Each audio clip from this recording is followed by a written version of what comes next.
Bueno, vamos a dar comienzo. Buenas tardes a todas y a todos.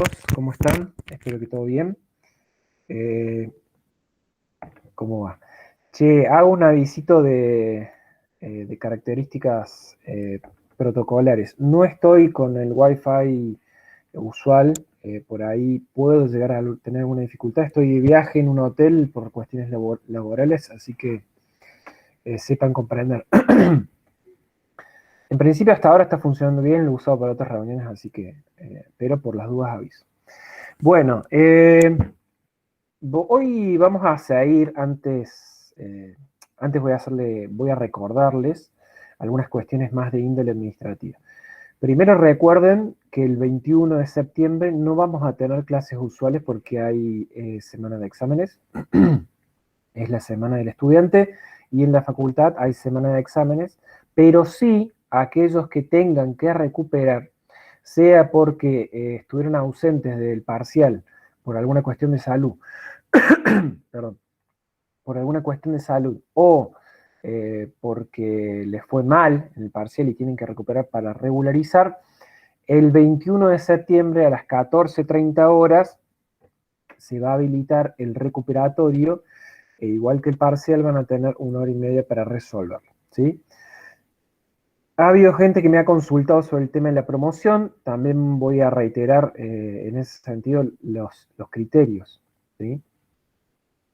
Si ustedes sacaron 4 o 5 en el parcial, ya no pueden promocionar. Incluso si hicieron trabajos prácticos o si recuperaron y se sacaron más de esa nota, ya está, no se puede. Los que sí podrían estar en condiciones de promocionar son aquellos y aquellas compañeras que se sacaron 6 en el primer parcial y obtengan al menos 8 en el segundo parcial y tengan todos los prácticos que se les ha solicitado aprobados, ¿sí? Esa es la única variante que hay a la clásica regla de 7 o más en los 2 parciales y todos los prácticos aprobados. Así que esos son los 2 principales avisos al respecto de la promoción y la regularidad para esta comisión. ¿Hay alguna consulta con respecto a estas cuestiones más de índole administrativa? Sí, profe, ¿cuándo es el segundo parcial? Valentino, ¿el segundo parcial? Sí. La fecha del segundo parcial es a finales de octubre. Finales de octubre, yo lo he dicho en otras oportunidades, el segundo parcial parece más fácil de lo que es un parcial grupal, domiciliario, se les entregan las consignas 10 días antes, pero es un trabajo largo que ustedes tienen que redactarlo muy bien, porque redactar y analizar muy bien, porque se les da todo ese tiempo y además porque es grupal, y después lo tienen que defender en una videollamada el grupo y yo. ¿Sí?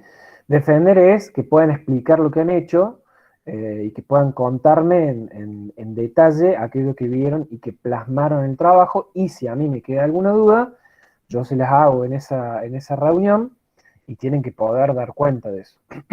¿Sí? Una aclaración con respecto al segundo parcial. En principio es nota grupal. Se pone una nota inicial grupal por el trabajo escrito, pero si después en la defensa se ve mucha diferencia entre los compañeros que han hecho el trabajo a la hora de defenderlo, yo puedo establecer una nota diferenciada a nivel individual. Es decir, que algunos se saquen 8 o 7 y otros aprueben, ponele, o no aprueben. Porque si esto suele ocurrir, y ustedes lo saben muy bien, que en los parciales grupales, domiciliarios, etcétera, hay algunos que trabajan más que otros, incluso se dividen las consignas, hasta ahí ponele que valga, que pueda ser legitimado, pero el tema es que después todos puedan comprender lo que hicieron y defenderlo frente al profesor, ¿sí? Así que el segundo parcial es a finales de octubre, con esas características generales, después lo iremos viendo. ¿Alguna otra consigna, alguna consulta? Federico, diga.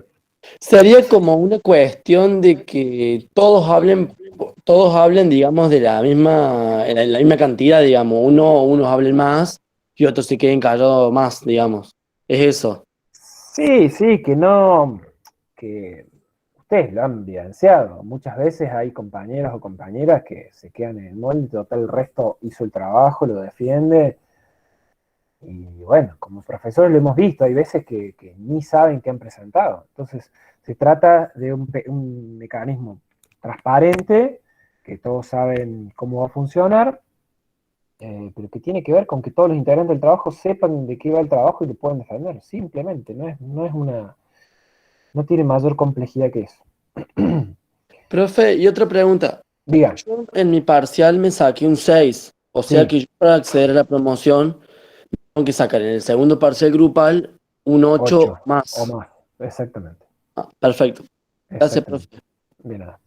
Todos y todas las que están en esa condición de haber sacado 6 en el primer parcial, están en condiciones aún de promocionar si tienen 8. Y aclaro, no es a la inversa. Si se sacaron 8 en el primer parcial, no pueden sacarse 6 en el segundo parcial y aspirar a promocionar. Así no funciona, digamos. La idea es promover que ustedes mejoren su rendimiento, no que habiendo tenido un buen rendimiento en el primer parcial, bajen el rendimiento. Tiene esa lógica. Entonces se premia a aquellos que su curva de aprendizaje va hacia arriba y no la que va hacia abajo. ¿Está? Bien. Si les parece, vamos a pasar al tema del día de hoy. Al tema del día de hoy. Que tiene que ver con continuar lo que vimos la clase pasada, que es la cuestión de la dimensión enunciativa del discurso. Si se acuerdan, aquellos que estuvieron, empezamos a ver cómo a través del discurso, a través de los textos, se van construyendo figuras discursivas que les llamamos enunciatarios y destinatarios, que permiten construir esas figuras en el discurso y que aluden a que el que los lea, o en este caso de la radio, el que los escuche, se siente identificado con lo que pasa ahí, tanto con la figura que se supone que está hablando, algún compañero no me acuerdo bien cómo era su nombre, decía el personaje que se construye discursivamente, porque damos el ejemplo de ustedes mismos en sus redes sociales, que delimitan, establecen determinadas características para mostrar aquello que quieren mostrar. En el discurso y en cualquier producción comunicativa siempre hay ese tipo de decisiones, sean estas más conscientes o menos conscientes. Cuando son más conscientes, uno puede saber que hay un trabajo más reflexivo, más profesional, y que puede funcionar o no, pero tiene mayor probabilidad de éxito si uno lo planifica y sabe qué está tratando de hacer. Entonces, en el discurso, y decíamos, el discurso radiofónico con Mate Escarafía, lo vamos a entender como todo aquello que es emitido por una emisora radiofónica. Todo aquello que sale al aire es el discurso radiofónico. Esto incluye, obviamente, las palabras, la música, el efecto de sonido y la ausencia de cualquier de estos tres elementos, que viene a ser el silencio. Todo discurso se encuentra regulado, ¿sí? No es que hacemos lo que queremos, sino que está sujeto a regulaciones de orden social y de orden tecnológico. De orden social, en cualquier sociedad no se puede decir cualquier cosa que se nos ocurra, porque aunque no lo veamos, como dice la canción, no es que el sol siempre está, sino que las regulaciones sociales siempre están, siempre están. Hay cosas vedadas, hay cosas que por las relaciones de poder mismas podemos decir, y hay otras que no se pueden decir, ¿sí? Y hay otras que no se pueden decir. Y después, siempre, en todo producto comunicacional, hay regulaciones de tipo tecnológico. En el caso de la radio, las regulaciones que marcan y que constriñen el discurso radiofónico tienen que ver con las características tecnológicas de la radio, que solo puede soportar sonido, ¿sí? Entonces, limita la producción radiofónica que vos puedas hacer, el discurso radiofónico que uno pueda producir, a el estricto movimiento de los sonidos y nada más. Desde Mate Escarafía, que es el texto que estamos trabajando hoy y que les voy a subir posteriormente al aula virtual, que se llama Lo que dicen las radios, vamos a ver que en todo discurso radiofónico se construyen sentidos en 3 dimensiones, nosotros nos vamos a detener en las 2 que les voy a dar hoy en clase, que son 2 dimensiones. La primera dimensión es la dimensión referencial, ¿sí? La dimensión referencial del discurso radiofónico se propone es a través de la cual se propone una cierta representación de lo real, de la realidad, ¿sí? A través de cómo construimos ese discurso, decimos que la sociedad y la realidad en la cual vivimos tiene determinadas características. Analizar esta dimensión referencial en los distintos discursos radiofónicos nos permiten comprender qué dicen las radios que la realidad es, no lo que la realidad es. Ojo, ¿qué dicen las radios que la realidad es? ¿Y por qué les subrayo esto? ¿Qué dicen las radios que la realidad es? Porque es una cuestión muy simple. Si uno agarra una emisora de características A, probablemente uno analice y va a entender que la realidad tiene características vinculadas con la visión de mundo que tiene esa radio. Si es una radio conservadora, probablemente delimite o diga que la realidad tiene que ver con determinadas características. Si uno agarra una emisora alternativa, progresista, de izquierda, como le quieran llamar, probablemente en el discurso de esa emisora veamos que esa radio dice que la realidad es distinta. ¿Alguna de las dos dice tal cual la realidad es? No, porque la realidad en sí misma es una construcción social. Nos vamos poniendo de acuerdo en qué creemos todos que es la realidad. Y la realidad termina siendo un acuerdo intersubjetivo. No existe la realidad tal como es, ¿sí? ¿Por qué? Si ustedes se ponen, ¿dónde está la realidad tal como es? ¿Está en algún lado oculta que solamente a alguien la puede ver? No, la realidad es una construcción, ¿sí? La realidad es una construcción y las emisoras colaboran con la construcción social de esa realidad.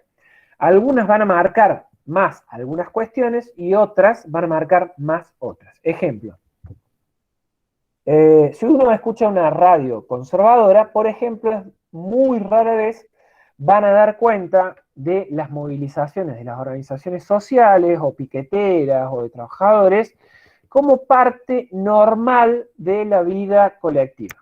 Si no van a decir, esto es un problema, otra vez las interrupciones de tránsito, otra vez problemas para la gente de a pie, hay cortes de ruta, hay cortes de calle, cuidado, no vaya al centro, etcétera, etcétera, etcétera. Van a cargar ese tipo de eventos de un aspecto o de un cariz negativo, ¿sí? Y de esa manera van a ir construyendo un tipo de realidad. Ahora, si uno agarra una emisora progresista, de izquierda, alternativa, lo que fuera, van a decir probablemente otras cosas. Van a decir, bueno, los trabajadores se movilizan en pos de sus derechos, qué bueno ver a la sociedad movilizada, organizada, pim pum pam. Si un extraterrestre viniera y a escuchar las dos radios, probablemente diría, están todo loco. Pero eso es parte de una sociedad que tiene distintos modos de ver la realidad y que a través de distintos dispositivos va proponiendo e intentando lograr adhesión a esas distintas miradas. Pero no se embrollen mucho la cabeza con esto, porque esto no lo vamos a trabajar muy especialmente, pero sí la dimensión enunciativa que ya pasamos. Para analizar cómo las radios construyen la dimensión referencial, ¿qué analizamos? Analizamos qué temas tratan, quiénes son los actores que protagonizan esos temas, cuáles son esos tipos de actores, cuáles son los conflictos tratados, qué ámbitos geográficos priorizan, entre otras cuestiones posibles. En una emisora conservadora probablemente en temas tratados haya mucho más de cuestiones de entretenimiento, clima, medios de comunicación, etcétera, que en una emisora alternativa, que probablemente tengamos más conflicto social, protestas, economía, política, etcétera, ¿sí? Cuando como productores decidimos qué tema incluir y qué tema no excluir, qué actores darle visibilidad y qué actores no darle visibilidad, estamos ya construyendo una realidad, una idea de realidad, ¿sí? Estamos construyendo esa dimensión referencial. Ahora, lo que nos interesa más que todo es esta otra dimensión, que es la dimensión enunciativa, que es la que comenzamos a ver la clase pasada con el texto de Humberto Eco, que si no lo leyeron, es cortito, léanlo porque es la base para todo lo que vamos a ver en el cuatrimestre, arrancando con esto. En esa dimensión enunciativa se construye una imagen de los emisores o los enunciatarios y los destinatarios, y de los modos en que ambos se relacionan, ¿sí? Aunque ambos sostienen la relación. Fundamentalmente en la construcción de interpelaciones discursivas, ¿sí? ¿A qué le llamamos interpelaciones discursivas? Al modo en que las emisoras le hablan a las personas concretas que están escuchando esas radios para que se reconozcan en esa propuesta comunicativa, y una vez que se reconozcan, se identifiquen con esa propuesta comunicativa, y una vez que se identifiquen, se constituyan en audiencia de esa propuesta comunicativa y como tal sigan escuchándola a lo largo del tiempo. No se embrollen porque esto lo vamos a ir viendo en las próximas clases, pero esta es la primera clase más específica de la dimensión enunciativa en la radio. ¿Qué analizamos para ver la dimensión enunciativa? Por un lado, los supuestos e implícitos en cuestiones y aspectos verbales, no específicamente verbales, perdón, tanto sonoros como musicales. Y después sí analizamos lo verbal o lo lingüístico, aquellos aspectos o cuestiones que se analizan o se producen a nivel verbal o lingüístico. Cuando yo digo aspectos no verbales, estoy hablando de, por ejemplo, la música que se pasa, los copetes que se realizan, la publicidad que se emite, entre otras cuestiones posibles. Cuando yo hablo de aspectos verbales o lingüísticos, estoy básicamente pensando en el modo en que la radio le habla directamente a los destinatarios y de esa manera los construye. Entonces, si yo te digo, hey, chabón, vos que estás del otro lado y que estás por hacer tu examen, cuando yo digo, hey, chabón, yo estoy delimitando muy claramente un destinatario. Distinto es si yo dijera, por ejemplo, a nuestra querida audiencia, ¿sí? Nuestra querida audiencia que todas las noches nos acompaña, en esto que ya es un clásico de la radio, ya son dos modos totalmente lingüísticos, porque obviamente utilizo aspectos específicos de la lengua para construir esos destinatarios, pero dos maneras absolutamente distintas de construir esos destinatarios. De vuelta, como productores, cuando elegimos temas, música, cuando proponemos determinados modos de hacer radio y de referirnos a la audiencia supuesta con la que estamos trabajando, delimitamos estas figuras de los destinatarios, ¿sí? O los enunciatarios. Vamos a trabajar con enunciadores y enunciatarios o destinatarios. Los enunciadores son las figuras que se construyen como productores del discurso, los enunciatarios o destinatarios es lo mismo, las figuras como aquellos a quienes se orienta ese discurso. Digo algo que subrayé muchas veces la clase pasada. Destinatario o enunciatario no es lo mismo que oyentes reales. Oyentes reales son las personas concretas que escuchan una determinada emisora. Los destinatarios son las figuras discursivas que yo construyo en la radio y en relación con las cuales los oyentes reales se van a identificar, ¿sí? Cuando esa figura tiene bastante parecido con el oyente real, ahí hay una ligazón. Esa persona concreta se siente hablada por esa figura que yo construyo a nivel destinatario. Si ustedes son jóvenes y les dicen, nuestra querida audiencia, probablemente digan, no, esta radio no está hecha para mí. Pero no lo tienen que reflexionar, porque ya esos aspectos a nivel lingüístico ya están incorporados casi inconscientemente, ¿sí? En cambio, si yo les digo, hey, chabón, o les hablo más informalmente, más juvenilmente, probablemente ustedes ahí sientan como algo que sí está más vinculado a lo que ustedes son y se sientan más interpelados, más llamados a escuchar esa emisora. Decíamos, en todo discurso radiofónico se construye un vínculo entre la figura discursiva del enunciador o la enunciadora y la figura discursiva del destinatario. Ese acuerdo de funcionamiento, esa relación que se va a sostener a lo largo del tiempo, en tanto y en cuanto haya audiencia. Si no hay audiencia, probablemente los productores de ese discurso busquen modificar eso para lograr audiencia, porque en definitiva uno cuando hace un producto comunicacional está buscando la aprobación de la gente a la cual uno le está hablando o intentando hablar. Si yo veo que eso no funciona, voy seguramente introducir modificaciones. Ahora, si eso funciona, hay lo que nosotros llamamos un contrato comunicativo.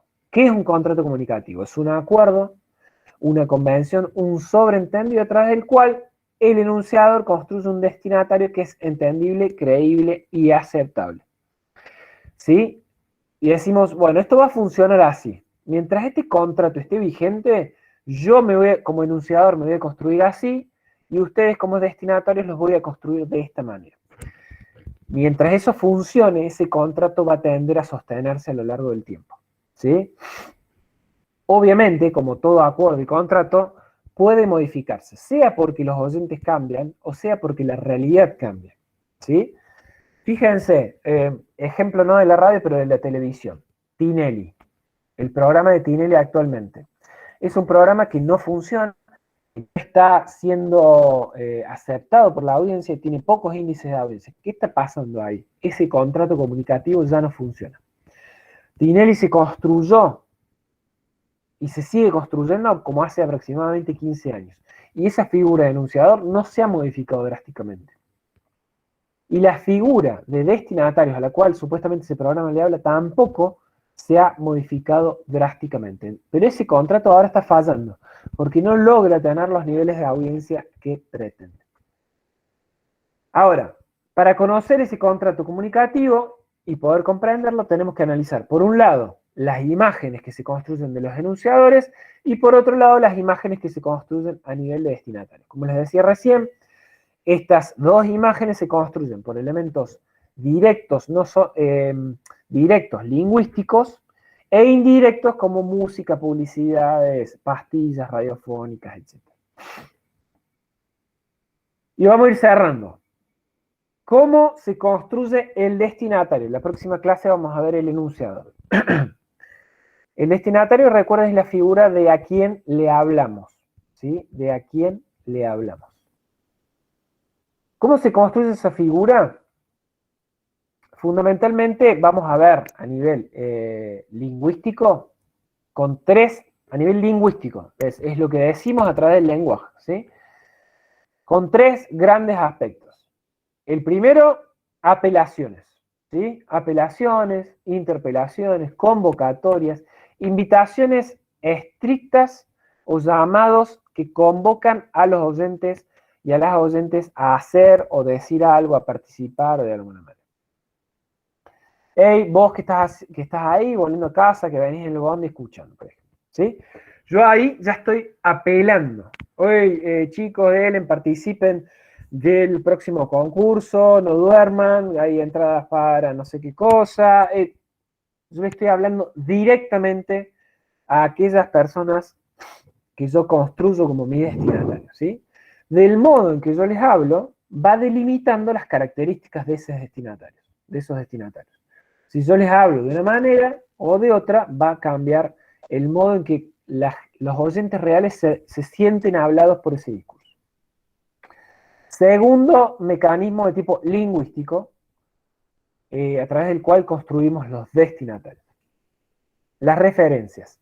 Ahí yo no le hablo directamente a los oyentes, construyendo un destinatario, sino que yo hablo, sin hablarlo directamente, hablo de lo que yo entiendo que son mis oyentes y de esa manera construyo destinatarios.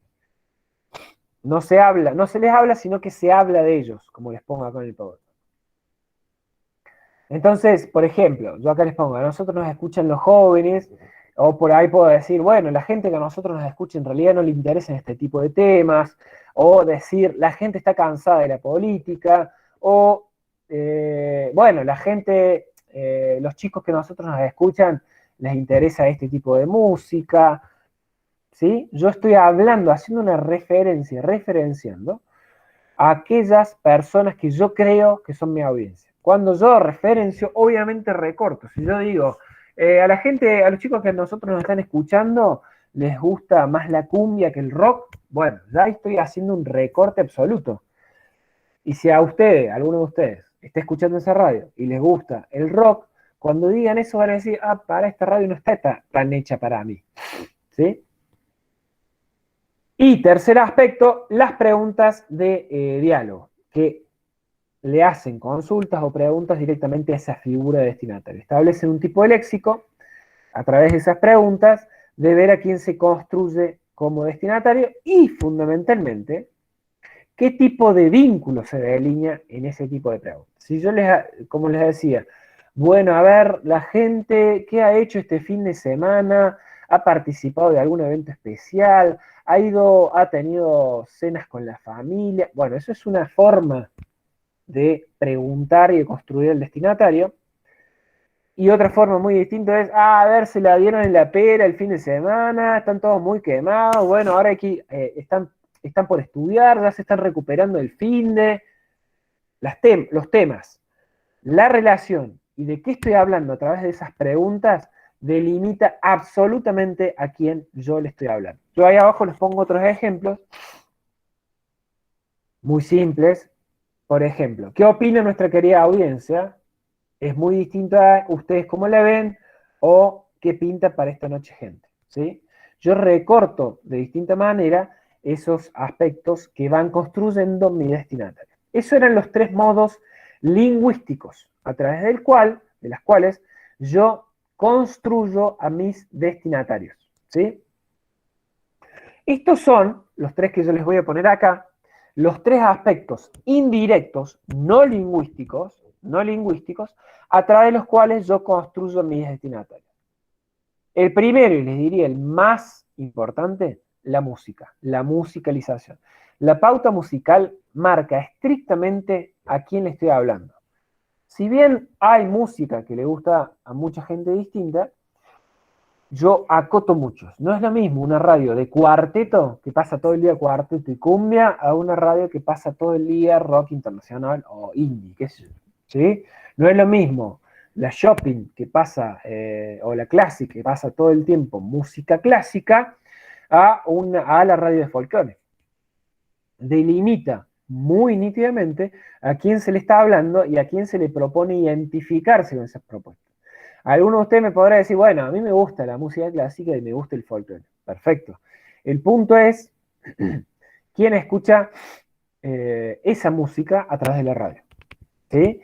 Y quién se reconoce en esa propuesta musical para escuchar a través de la radio. Porque yo también escucho mucha música, pero a la hora de escuchar una emisora, busco, además de los temas y el estilo interlocutivo, busco que pasen la música que me gusta escuchar a través de la radio. La otra música la escucho de otra manera.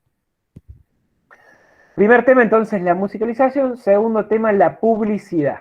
El tipo de publicidad emitida, los temas y el modo en que le hablan a los destinatarios confeccionan los sujetos destinatarios muy nítidamente marcados. Ustedes podrán decir, bueno, pero en todos lados pasan de todo. No. Si uno analiza las publicidades de las emisoras de cuarteto, va a haber un perfil muy nítido de las publicidades. Bailes, publicidad del gobierno, va a haber publicidades de productos básicos, de limpieza, va a haber publicidades de juego, del sorteo del Quinisei, la lotería de Córdoba, y no sé qué otras cosas. Si uno analiza, se va al otro punto del espectro y analiza FM Gamba, va a encontrar otro tipo de publicidades muy distintas. Por ejemplo, no sé, FiberTel, servicio de internet a 300 gigas, no sé, qué sé yo, ¿sí? Eso también va construyendo muy nítidamente el destinatario. De vuelta, si ustedes están en una radio y ustedes no van a bailes de cuarteto, pero pasan todo el tiempo publicidad de bailes de cuarteto, y probablemente no se sientan hablados por ese emisor. A la inversa, si hay algún pibe que le gusta mucho ir a los bailes de cuarteto y siente que en esa radio pasan cosas, publicidades que no tienen nada que ver con su vida, con sus intereses, con sus demandas y necesidades materiales, probablemente tampoco se sienta hablado por esta radio. Ese es el segundo aspecto indirecto, no lingüístico. Y el tercer aspecto son los recursos indirectos, ¿sí? Otros recursos indirectos como la incorporación de novelas, fragmentos de lectura, relatos, secciones o segmentos, sorteos, qué cosas se sortean, por ejemplo, entre otras posibles. Por ejemplo, si yo tengo una emisora donde yo incorporo fragmentos de Borges, siempre estoy exagerando los ejemplos, ¿sí? Para que a ustedes les quede lo más claro posible. Pero si yo en una emisora incluyo fragmentos de Borges leyendo sus cuentos, no es lo mismo que, por ejemplo, la emisora de Radio Folklore, que incluyen payadas. Nada que ver, ¿sí? Nada que ver. Si yo sorteo de vuelta entradas para el cine, si sorteo entradas para el próximo evento de música electrónica, y nada que ver. Si yo sorteo entradas del Cine Rex en el centro de Córdoba, o entradas para el próximo evento de música electrónica, que no sé cuándo volverán, evidentemente estoy delimitando públicos totalmente distintos, destinatarios totalmente distintos, ¿sí? Esos son los tres aspectos que repaso. Los tres aspectos lingüísticos: apelaciones, referencias y preguntas de diálogo. Y los tres aspectos no lingüísticos: la música, la pauta de musicalización, la publicidad y los otros recursos indirectos. Como veíamos la clase pasada, todos estos aspectos ustedes, como productores del discurso radiofónico, los van a tener que decidir. El tema es, cuando uno sabe a quién le quiere hablar, tratar de construir una imagen de destinatario lo más parecido a ese público concreto, a esos oyentes reales a los cuales yo les quiero hablar. Porque nosotros necesitamos que se produzca una identificación, un proceso de identificación entre esa figura discursiva que yo construyo acá, ¿sí?, en el discurso, y las personas de carne y hueso a los cuales yo quiero que me escuchen. Y el único modo de lograr eso va a ser si esa persona de carne y hueso siente que este discurso está hecho para esa persona. A ustedes les pasa, seguramente, cuando consumen algún medio de comunicación o algún producto de comunicación, sienten, sin tener todo este bagaje analítico, sienten si ese producto está hecho para ustedes o no. Y no se tienen que poner a pensar mucho. Dicen, no, esto la verdad que no me pinta mucho. Y dejan de escucharlo. Y si les pinta y se sienten que eso habla de las cosas que les gusta, hablan de la manera en que les gusta, pasa la música que les gusta, hablan de los temas que les gusta, se relacionan con ustedes de la manera en que ustedes pretenden que se relacione, es decir, que ese destinatario les está hablando a ustedes, si eso se produce, ustedes probablemente sigan consumiendo ese producto, cualquiera sea, ¿eh? Esto no es solo para radio. Ese proceso de identificación es para cualquier producto comunicacional. Si no hay identificación, no hay consumo. Y con esto les voy a picar la cabeza todo el cuatrimestre. Si no hay proceso de identificación con lo que nosotros proponemos en el producto comunicativo y las personas reales, no hay consumo, ¿sí? No hay consumo. Antes de ir cerrando, preguntas, consultas, ¿se entiende o es chino muy básico? Clarísimo, profe. Bien. ¿Se entiende? Bien. ¿No hay ninguna consulta? ¿Les queda tan claro? ¿O ustedes son recontra inteligentes o yo soy un muy buen profesor? Profe, sería como que a través de los destinatarios sectorizamos nuestras audiencias.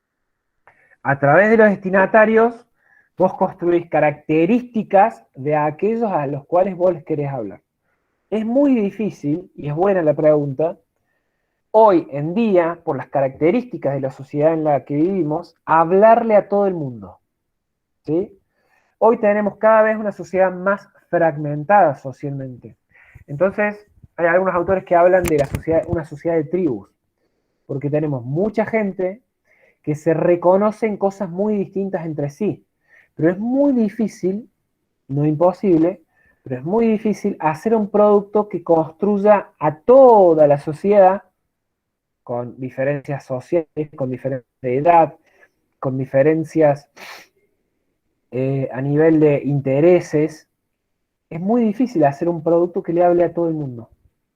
Antes, hace 20 años, cuando la sociedad todavía no había avanzado tanto en un proceso de fragmentación social, por ahí era más sencillo, ¿sí? Hacer un producto que lo viera todo el mundo. qué sé yo, hacías una novela en los años 70 y tenía 80 puntos de rating, por decirte, ¿sí? Y lo veía casi todo el mundo, lo veía mucha gente, muchísima gente.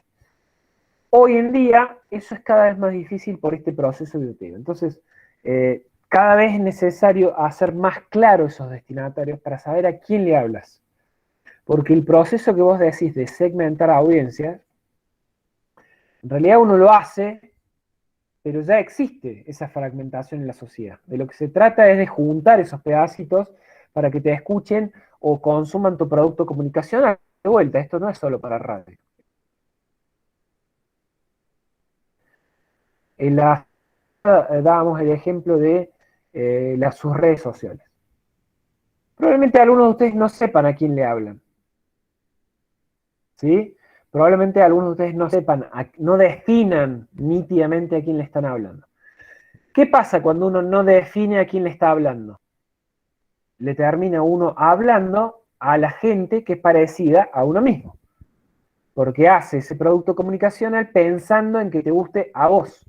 Y si vos pensás que te va a gustar a vos, probablemente le guste o no, depende si está bien hecho, si es piola, si es creativo, si tiene cierto nivel de originalidad, gracia, emotividad, etc. Por distintas razones, le va a gustar a la gente que tiene tus características, a nivel etario, a nivel social, a nivel de intereses.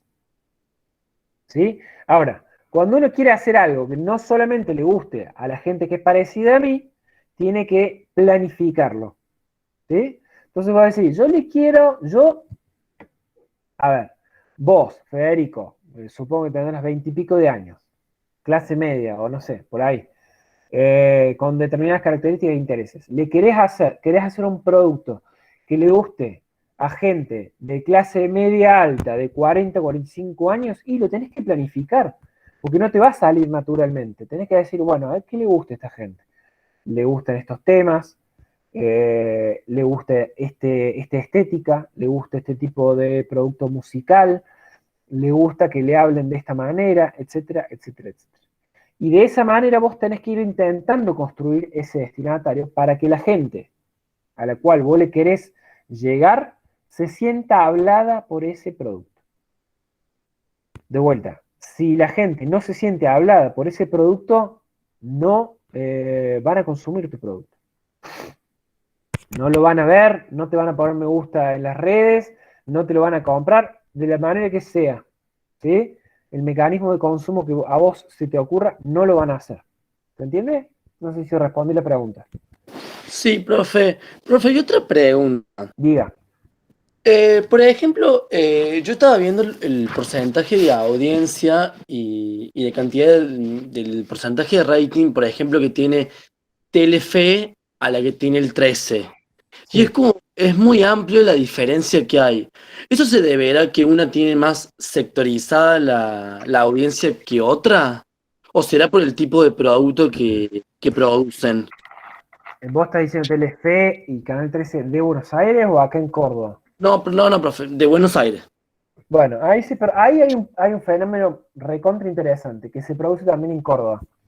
Digo acá en Córdoba porque estamos en la Universidad Nacional de Córdoba. Ambos canales, tanto Telefe como Canal 13, buscan a un público muy parecido. Por eso siempre han competido mucho en audiencia. Buscan a público de clase media, media-baja, ¿sí? Y en lo que van variando es en el tono en que presentan los temas. Telefe tiene un tono más cordial, sobre todo los noticieros, ¿no? Tiene un tono más cordial, no tan policíaco, y Telenoche, o Canal 13, tiene un tono un poquito más alarmante, si se quiere. Hablan de cosas más morbo, tratan más temas policiales, incluyen más hechos de sangre, etc. Pero esos dos canales compiten por la misma audiencia. Entonces, cuando vos competís por la misma audiencia, es decir, estás tratando de que los mismos sectores te escuchen o te consuman, en este caso a través de la televisión, que insisto, son sectores de clase media, media baja, sectores de audiencia amplia. cuando dos medios o dos productos comunicacionales le apuntan al mismo sector de población, en lo que va a variar y el que va a lograr tener mayor cantidad de éxito en medio en términos de rating o va a lograr interpelar de mejor manera a su audiencia, es el que va a terminar construyendo en un momento determinado, de mejor manera va a ir modulando ese destinatario que va construyendo a nivel discursivo. Pero, como les digo, las sociedades y las personas van cambiando, entonces los medios de comunicación tienen que ir, yo hago así, porque digo, modulando, tienen que ir ajustando, porque las sociedades le van pidiendo cosas distintas a los medios de comunicación, ¿sí? Les van pidiendo cosas distintas y de esa manera les van pidiendo que construyan ese destinatario de distinta manera. Entonces, en tiempos de pandemia, la gente le pidió cosas distintas a los medios de comunicación, ¿sí? Telefe, si no me equivoco, fue la que sacó MasterChef, ¿sí? MasterChef, después de, les diría, hace los últimos 10 años, es el producto televisivo más exitoso de la televisión argentina. De los últimos, sí, por lo menos 8 años. Que logró mayores niveles de audiencia en la televisión abierta. Que logró hacer volver a los jóvenes a ver televisión. ¿Y qué pasó ahí? Telefe comprendió el tiempo de pandemia, que era un tiempo excepcional, e introdujo un contenido muy específico, muy simple, pero muy entretenido para un tiempo particular y que además conectaba con cosas que nos estaban pasando en pandemia. Estábamos cocinando mucho, nos había vuelto a interesar la cuestión doméstica, hogareña, las recetas, y además fueron metiendo otros dispositivos como meter famosos simpáticos, evitar el bardo, ¿viste? Evitar la violencia, que en otros canales por ahí se veía lo mismo. Y en tiempos en que la sociedad estaba tan expuesta a la angustia, a la violencia, a la muerte, a la enfermedad, etcétera, eso logró modular de mejor manera con lo que le estaba pasando a la sociedad en ese momento, ¿sí? Entonces, hay recetas para hacer productos más o menos exitosos, pero también producir comunicación y producir comunicación masiva en medios o en redes también requiere escuchar mucho a lo que le está pasando a aquellos con los que querés dialogar, ¿sí? A aquellos con los que vos querés que se identifiquen. Y la gente se identificó con ese producto e hizo picos de audiencia que no se veían hace años. Algo muy distinto a lo que le pasa a Tinelli hoy, que sigue haciendo lo mismo que hace 15 años, y la sociedad dice, no, yo cambié, yo no soy eso que vos me estás mostrando, yo hoy soy otra cosa. Y cuando le dicen yo soy otra cosa, le dice, yo no te veo más, porque no me siento hablado por ese producto. ¿Se entiende? Y ahora Juan Ignacio Barba dice, y ahora con la voz capaz o no. Sí, la voz también es un formato muy amable, muy piola, que moviliza cosas sensibles, agradables, que moviliza las cosas hermosas de la vida, como la música, el arte, historias emotivas de aquellos que se mataron para estar ahí, vieron que hacen como subrayan mucho la historia de cada uno, el esfuerzo, las historias familiares, etcétera, etcétera. Y bueno, todo eso es parte del mismo dispositivo. Tratar de ir modulando, ir hablándole a una sociedad que se sienta hablada por ese producto comunicativo. Es eso básicamente. E insisto, esto funciona para la radio, para la televisión, para internet, para los portales y para las redes sociales. Siempre uno tiene que intentar hablarle de cosas de un modo determinado, etcétera, etcétera, que pueda generarle interés y ganas de sentirse que eso le está hablando a ese sector al cual uno le pretende hablar. A ver, Julieta dice, inclusive Tinelli intentó adaptarse a Twitch y por lo que tengo entendido fue muy mal recibido. Bueno, ahí está, es muy bueno el señalamiento que hace Julieta ahí. Fíjense qué pasó ahora, bueno, no sé si vieron, con Twitch y las transmisiones deportivas, y todo lo que pasó con Ibai, vamos a decirle, influencer español, que transmitió la Copa América y que le hace entrevistas a los jugadores como a Messi, al Kun Agüero, a Piqué. Y los periodistas deportivos, por ejemplo, los argentinos, se volvieron locos. Dice, ¿cómo puede ser que le den nota a esta gente que no son periodistas y a nosotros nos den notas? De vuelta, ¿qué pasa ahí? ¿Es una cuestión de plataforma? Es porque, a ver, si Tinelli hace lo mismo que hace en televisión, en Twitch, como bien dice Julieta, ¿le va a ir mejor? Mejor, parezco del chino. No, ¿le va a ir mejor? No, porque no es un problema de plataformas, es un problema de contenido y de propuestas de identificación. Esto que estamos viendo. No es un problema de, bueno, como los jóvenes no nos ven, voy a meter Showmatch en Twitch. No, pero los jóvenes no ven Showmatch porque no se sienten hablados por esos discursos. Y si están en Twitch, o en los vivos, o ven Ibai, o lo que sea, porque se sienten hablados, se sienten más representados por lo que pasa en ese lugar a nivel de comunicación, no a nivel de plataforma. Lo encuentran en Twitch, pero podría estar en otro lado. ¿Sí? Entonces, Profe, lo que funciona es la comunicación. Diga, Rocío. puede ser, yo veo como mucha gente hablando por el tema ese de Tinelli en Twitch y todo Sí. eso que dicen como que la tele quedó en el pasado, cosas así. Y a veces pienso que capaz que no es la televisión como aparato que quedó en el pasado, sino como los programas más, entre comillas, exitosos o que fueron vistos en el pasado de alguna forma eh, como que quedan atrás, no les llaman la atención a los jóvenes. Y capaz que tiene que ver con la forma de hablarles a los jóvenes o a la gente y no tanto con el aparato en sí, con la televisión en sí. Exactamente, Rocío. Porque ponerle Exactamente. Masterchef, como vos decías, eso de que logró de alguna forma adaptarse y captar el, el deseo, lo que le interesaba a los jóvenes. Totalmente, totalmente. Así como lo decís, Rocío, no es el problema de la televisión, es lo que la televisión ha propuesto durante los últimos 15 años en propuestas comunicativas y hoy eso no funciona. ¿Sí? Eso no funciona. Fíjense, entonces yo siempre discuto, no siempre, con cierta regularidad discuto esto mismo, porque dicen, la televisión se fue. No, chicos, el problema no es la televisión, como vos decís, Rocío, sino es lo que la televisión propone a sus audiencias. Hoy las audiencias están pidiendo otra cosa.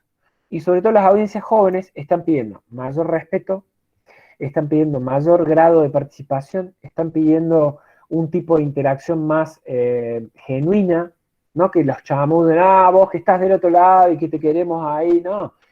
El vivo, el de los Twitch o de las redes sociales incluso, lo que propone es una genuina interacción, es una colaboración en la construcción del producto comunicativo. Puede ser tener más horizontalidad. Totalmente. Eso mismo.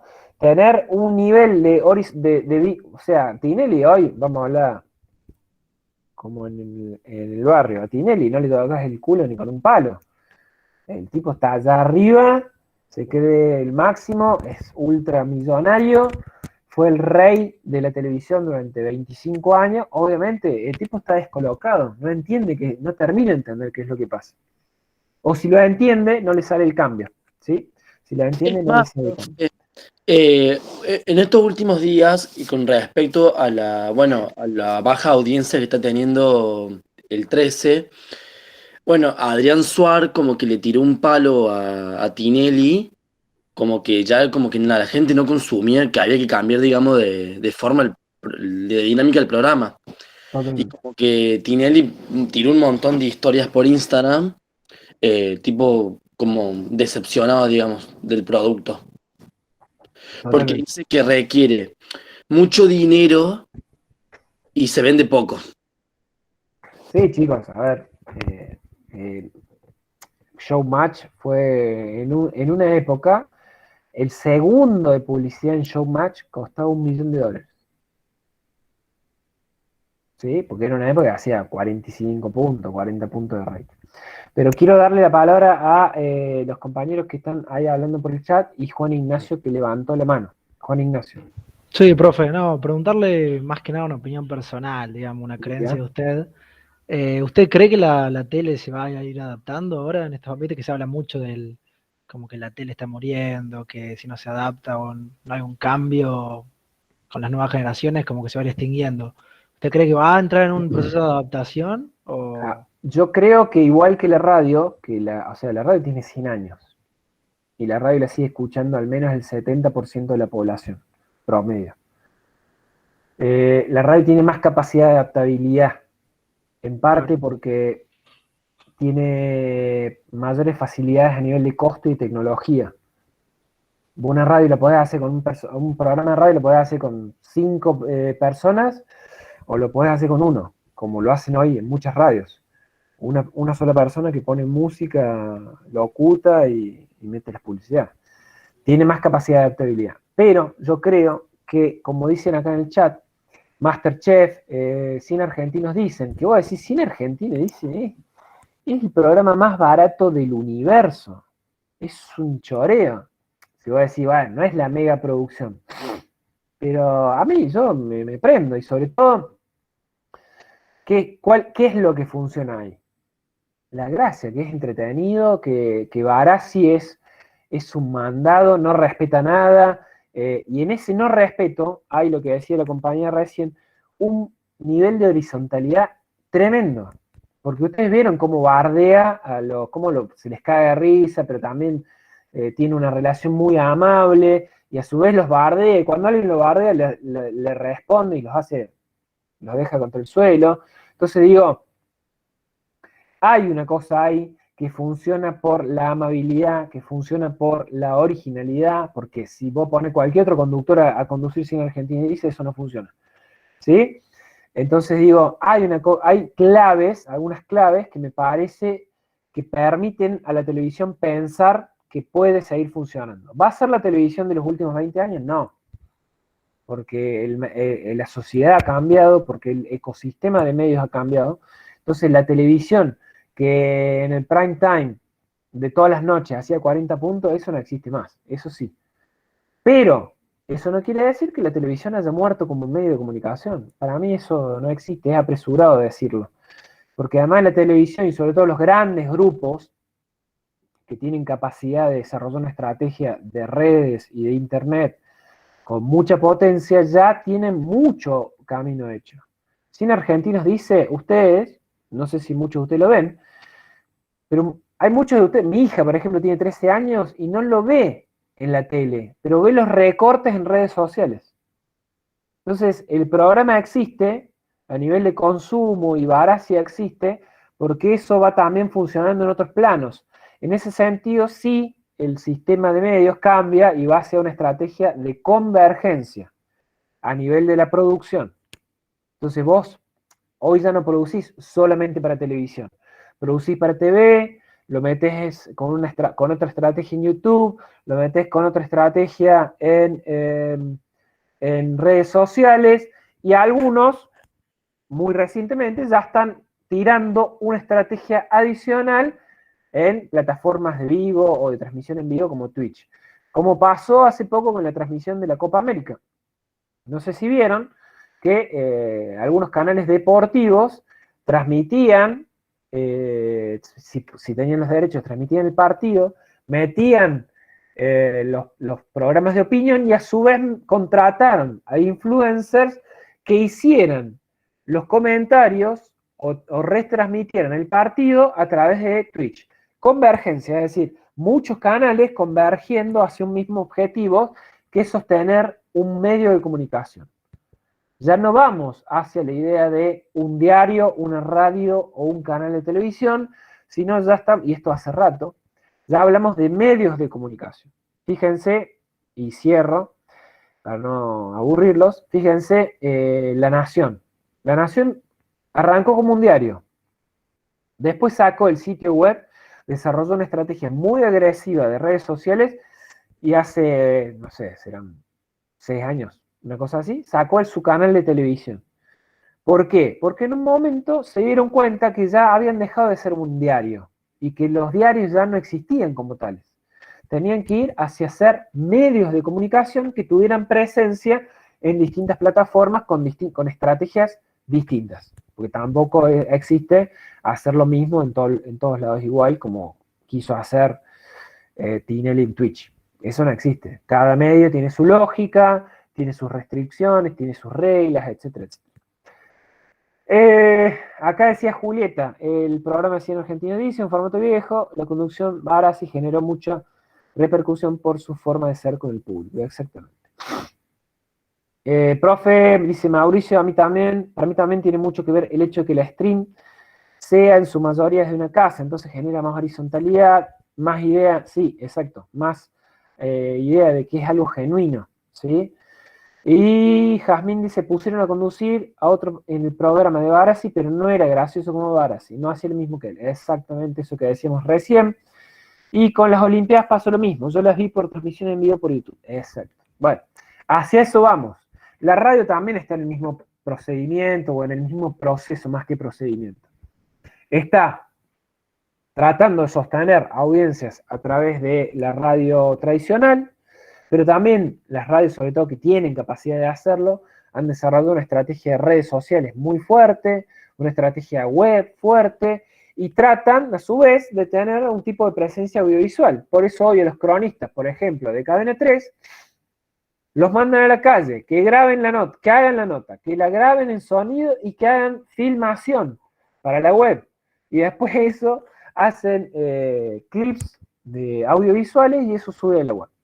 Y hoy Cadena 3, por decir un caso, pero podría decir otro caso que es el Destape, por ejemplo, con una estrategia convergente, no solo es una de las radios más escuchadas del interior de Córdoba, del país, sino que además es uno de los sitios web de noticias más visitados del país. Está dentro de los 10 más visitados del país.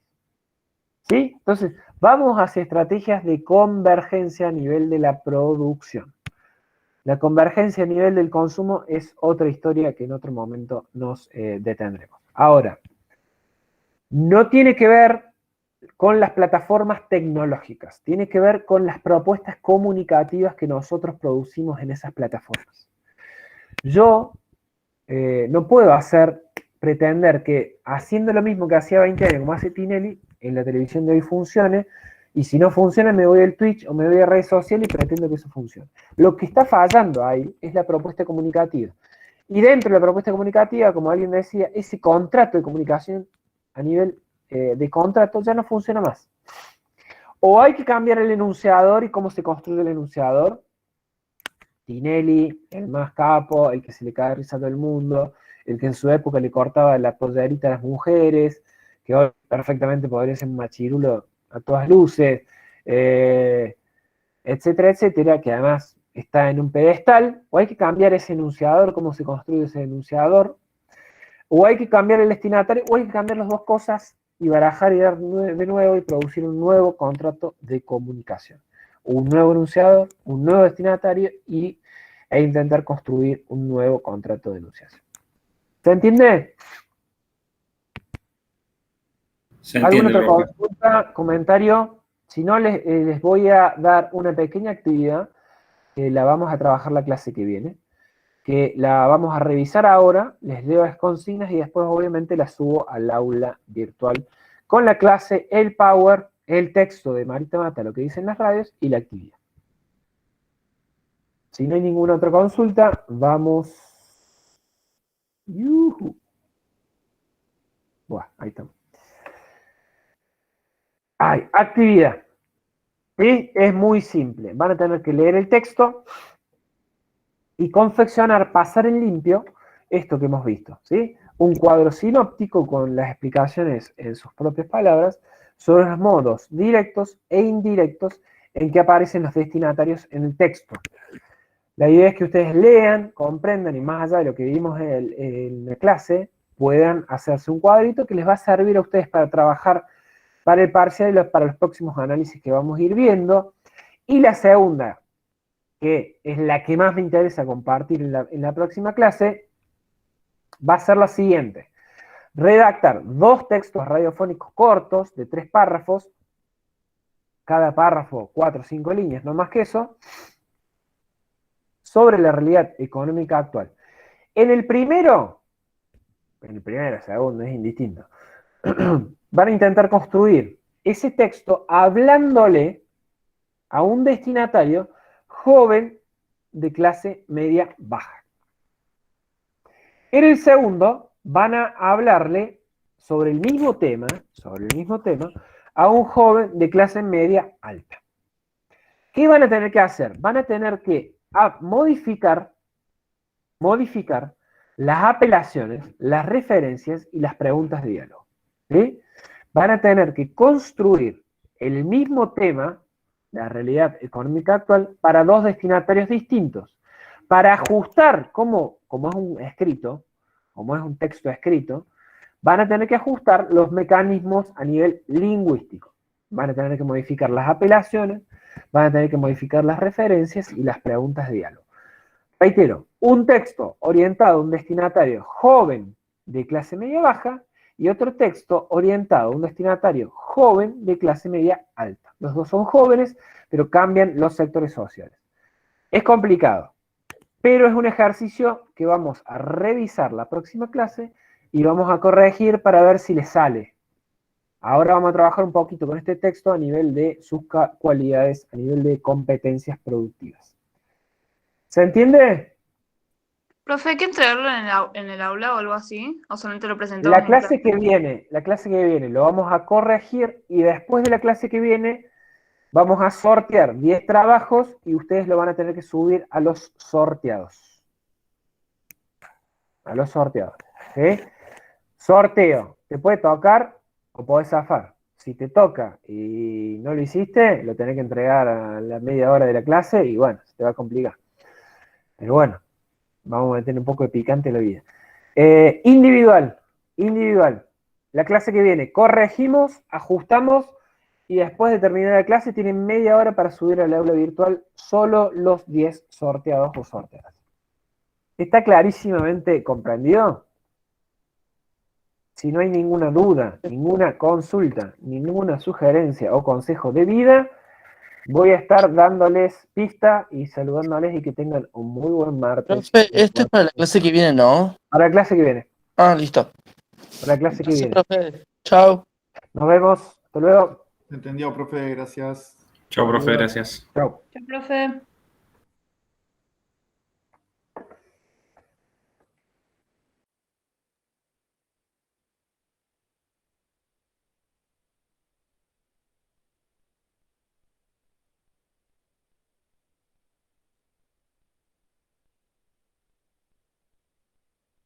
Chao, profe.